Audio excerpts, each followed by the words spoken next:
வணக்கம். இது நம்ம கிச்சனில் நம்ம இன்றைக்கி என்ன பண்ண போகிறோம் அப்படின்னாக்க, இப்போ வெய்ய காலம் வந்துச்சு இல்லையா, அதனால் ஜவ்வரிசி வராமல் எடுப்போம். நான் ஈஸி மெத்தடில் கஷ்டப்பட்டு கலரிண்டு அந்த மாதிரிலாம் கஷ்டப்படாமல் இருக்கணும், ஈஸியாக பண்ணுற மெத்தடில் பண்ணுறேன். இந்த பாத்திரத்தில் ஓரளவுக்கு ஜவ்வரிசி ஃபுல்லாக எடுத்துட்டுருக்கேன். 1க்கு 1 ஜலம் விட்டு இதை ஊற வச்சுருக்கேன். இது நல்லா ஒரு 8 hours நான் ஊற வச்சுருக்கேன்.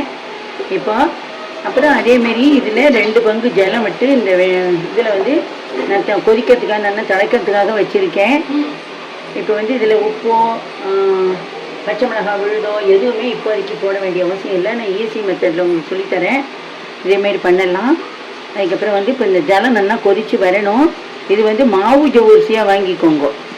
நீங்கள் டம்ளரில் போட்டால் டம்ளரு, பாத்திரத்து கப்பில், டவரா எந்த பாத்திரத்தில் எடுக்கிறீங்களோ அதில் அதே அளவுக்கு இதில் ஜலம் விட்டு நல்லா 8 hours ஊறணும். ஊறுறது தான் ரொம்ப முக்கியம். அதுக்கப்புறமா இதில் நம்ம பாத்திரம் எந்த பாத்திரம் ஜவ்வரிசி இருக்குமோ அதிலே 2 பங்கு ஜலம் வச்சு கொதி வச்சுருக்கேன். இதுக்கு மொத்தம் 6 பங்கு ஜலம் தேவைப்படும். இதில் 1 பங்கு ஊற்றிட்டோம், இதில் 2 பங்கு ஊற்றிட்டோம். மீதி 3 பங்கு ஜலம் எப்போ விடணும் அப்படிங்கிறத நான் அப்புறம் விடும்போது சொல்கிறேன். இப்போ ஜலம் கொதிக்கட்டும், பார்க்கலாம். இப்போ நம்மளோட ஜலம் நல்லா கொதி வந்துட்டோம். இப்போது நம்ம இந்த ஜவ்வரிசி ஊற வச்சோம் இல்லையா, இது எப்படி எடுத்து கொஞ்சம் கொஞ்சமாக இதில் போடுவோம்.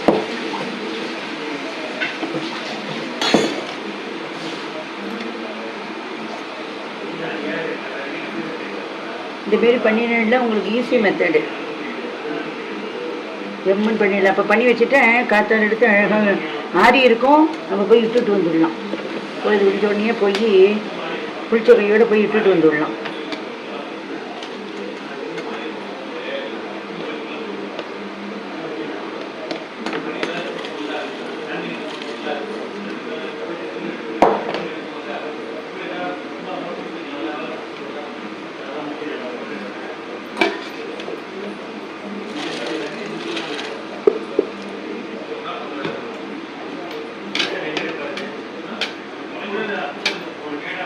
கை வலிக்காமல் சௌரியமாக ரொம்ப சௌரியமாக இடலாம். இது பேசிக் மெத்தட். இதுலேயே நிறைய வேரியேஷன் பண்ணலாம். நான் அது அப்புறமா உங்களுக்கு இது வீடியோ ஃபைனல் முடியும் போது இதெல்லாம் இட்டுட்டு அப்புறம் இது கலர அப்போ நான் சொல்கிறேன் அப்படின்னுட்டு.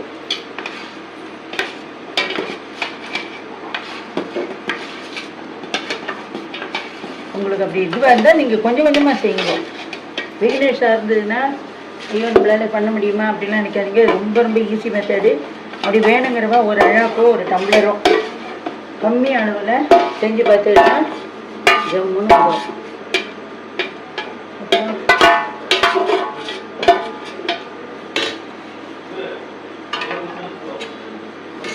லைட்டாக ஒரு கொதி வரணும். கொதி வந்த உடனே அதை ஆஃப் பண்ணிடலாம்.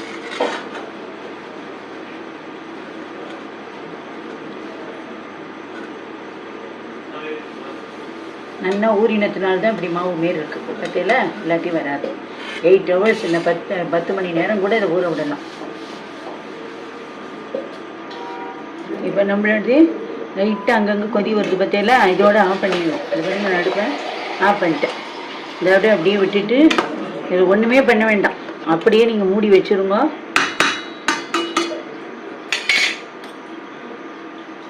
நல்லா டைட்டாக போட்டு மூடி வச்சுருங்க. காலம்பரை இப்போ நான் நைட் பண்ணியிருக்கேன். இதை காலம்பரை ஊற வச்சேன். 10 மணி நேரமாக ஊறின்னு இருக்கு. இப்போ நான் நைட்டு மணி 10 ஆறுது. இப்போ நான் பண்ணிட்டேன். இது பாட்டுக்கு இதுவே வெந்து நல்லா குழவாயிடும். காலம்பரை அதை எடுத்து எப்படி பண்ணணுங்கிறத, ஈஸி மெத்தட் எப்படி பண்ணணுங்கிறத நான் சொல்கிறேன். இப்போ இதோடு முடி வச்சுருக்கேன். எவ்வளோ ஈஸியாக பற்றியெல்லாம் கை வலிக்காமல் கலராமல் கொள்ளாமல் பண்ணிட்டேன். இது காலம்பரை பார்க்கலாம்.